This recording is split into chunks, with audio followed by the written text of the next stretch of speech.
বাচ্চাকে তো অনেক জিনিস আপনারা খেলনা উপহার দিলেন। এই জিনিসটা চাইনিজ পাজল ড্রাগন গেমটা আপনারা বাচ্চাকে উপহার দিতে পারেন। একটি স্টিকারের মতো একটা কাগজ, একটা কাগজটা যখন আপনারা বাচ্চাকে দেবেন, বাচ্চা এই পাঁচটার মাধ্যমে পাজলিংয়ের মাধ্যমে নাম্বারিং কোডিং করে আপনি ঠিক এই খেলাটা তৈরি করবে। এই খেলাটা তৈরি করবে, তার মাধ্যমে বাচ্চা শিখতে পারবে যে কাগজ থেকে কীভাবে একটি সুন্দর একটি খেলনা তৈরি করা যায়।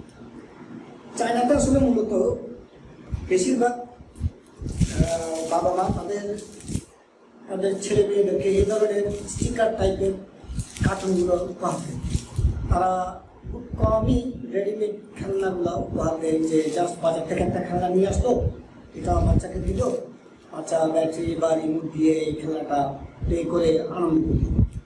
তো এ ধরনের খেলনার চেয়েও এই টাইপের সৃজনশীল বিজ্ঞান মনস্ক কিছু যদি স্টিকার দেন, পাজল গেম টাইপের কিছু জিনিস দেন, তাহলে ওরা এই স্টিকার থেকে একটা খেলনা তৈরি করলো এবং পাশাপাশি ও তার বুদ্ধিমত্তার বিকাশ করল। তো ওরা চাইলে নিতে পারেন এই খেলাটা। আমিও আমার বাচ্চাকে এই খেলাটা উপহার দিলাম। দেখুন তাহলে সে কীভাবে এই স্টিকার পাজলটা দিয়ে একটা ড্রাগন তৈরি করে। বাসায় খেলনাটা নিয়ে যখন গেলাম তখন তাদেরকে আমি খেলনাটা দিলাম। তারা বেশ খুশিতে জিনিসটা নিয়ে সব কিছু খুলে বের করলো।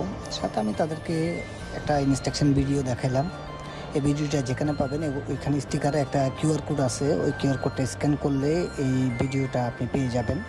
প্রথমে তাদেরকে দেখানোর পর তারা এটা খুলে সব একটা 1 বাই 1 পার্ট করে পাজলগুলো মিলাতে লাগলো। পাজলগুলো মিলানোর পর তারা ওখানে যে সমস্ত জিনিসগুলো রয়েছে সব কিছু দিয়ে তারা এই টোটাল স্টিকারটাকে একটা পুতুলে রূপান্তর করে ফেললো।